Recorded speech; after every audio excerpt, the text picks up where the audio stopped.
Alright, let's move on to the second question. What study methods did Fu Lei teach his children?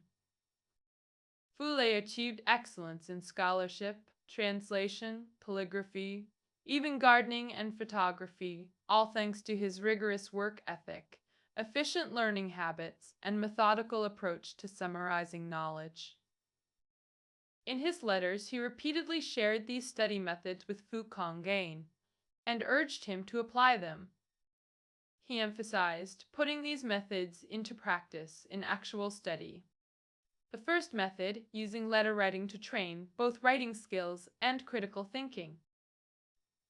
As a full-time translator working over 10 hours daily, Fu Lei often wrote letters to his son late at night after finishing work.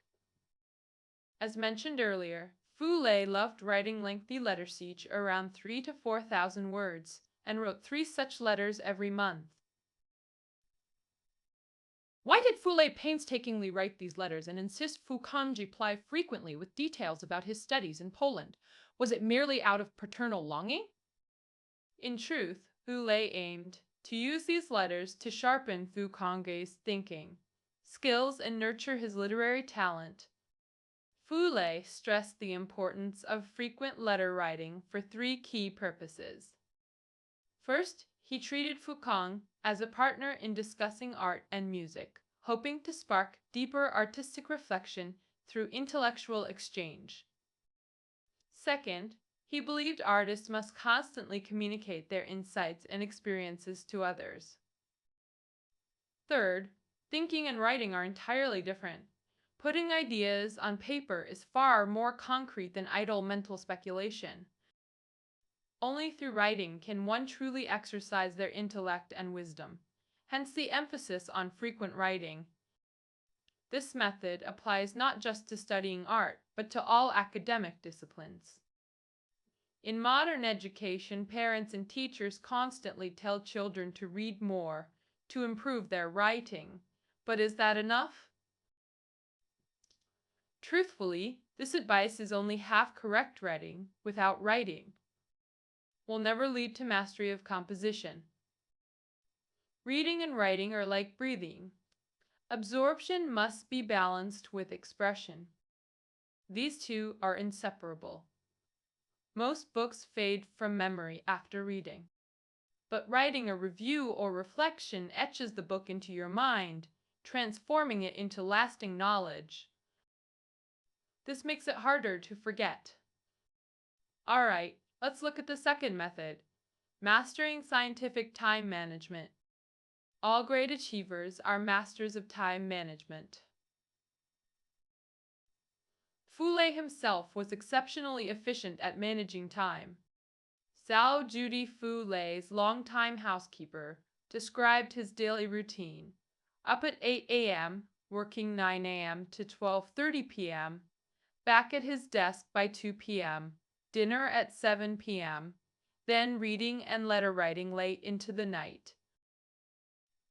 Fu Lei's lifetime achievements were extraordinary. Such remarkable productivity stemmed from his disciplined time management and clear work-life planning. Let's examine his time management advice. First, plan everything. Fu Lei advised his son to control tasks rather than be controlled by them. The key lies in making detailed plans in advance. For example, if Fu Cong had a week or 2 free, he should plan which days for friends, which for relaxation, and which for study. With a plan, you maintain focus and avoid schedule disruptions. Second, maintain routine. Despite Fu Cong's high-pressure piano career, Fu Lei insisted pressure demands more structured routines. Practice sessions should be regular, neither too short nor too long. Over-practicing causes fatigue, harming both artistry and health.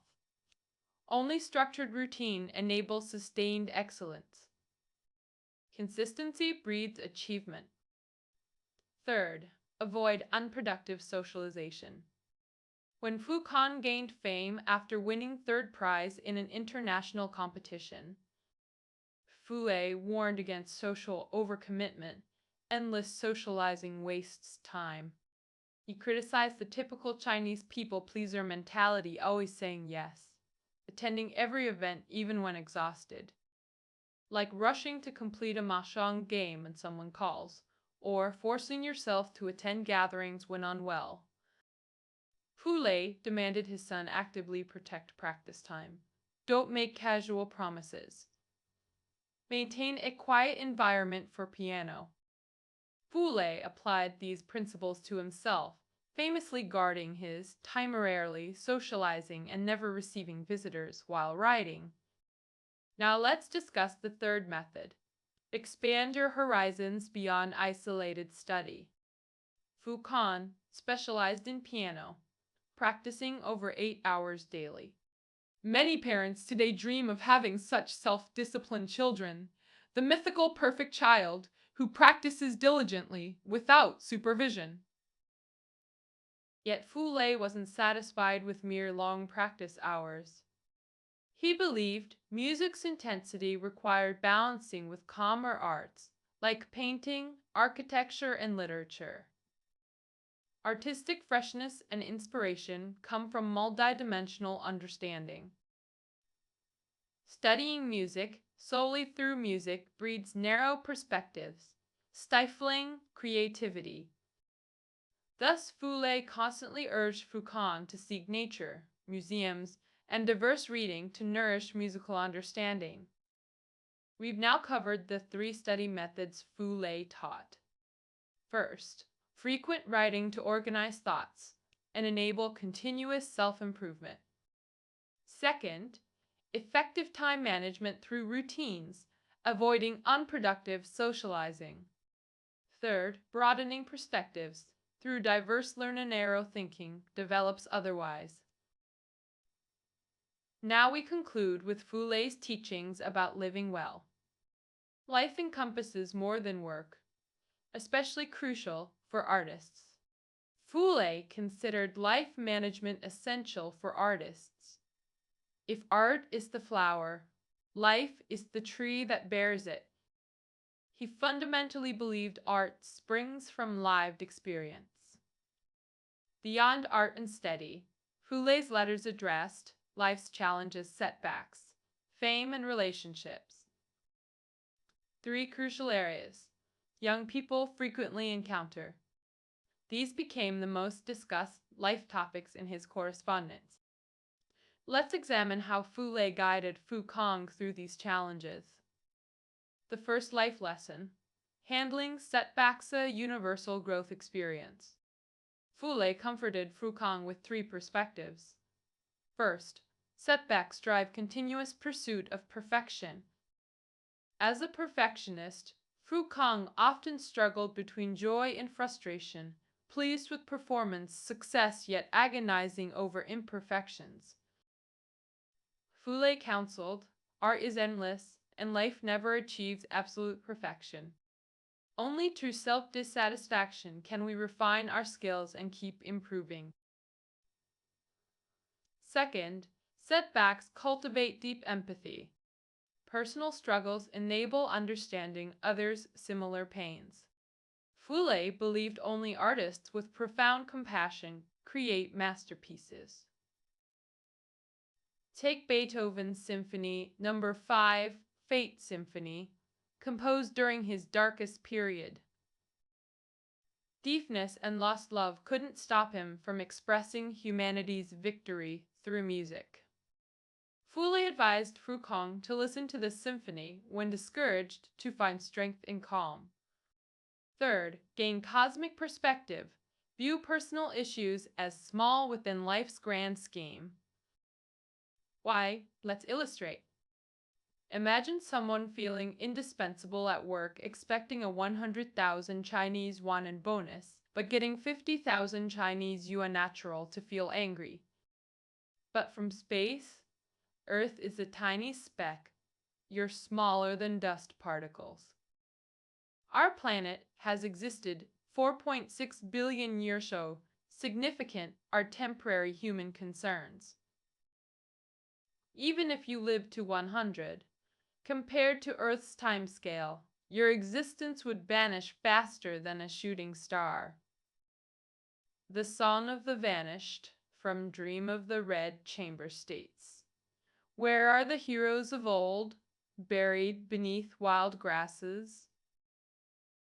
Meaning even the greatest figures ultimately become forgotten graves overgrown with weeds. When facing setbacks, gain perspective, view yourself objectively, and handle matters with detachment. Now, let's examine another crucial life topic: fame and fortune. Fu Lei wanted his son to become an artist of integrity, detached from worldly pursuits, excelling both morally and artistically. Fu Lei's educational philosophy: first be human, then artist, then musician, finally pianist. To achieve this, Fu Lei advised, first minimize commercial performances. Fame is ordinary people's pursuit. Fu Lei said, Confucius taught wealth and honor are fleeting clouds. He repeatedly urged Fu Kong to earn just enough. Excessive commercial work hinders artistic growth.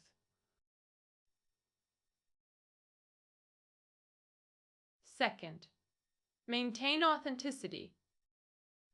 Fu Lei criticized artists regurgitating others' ideas without original thought. Authenticity means acknowledging what you know and don't know. Only then can true art emerge. Fu Lei emphasized, artists must be more sincere, sensitive, and humble than others. Authenticity is art's master key. Third, embrace solitude.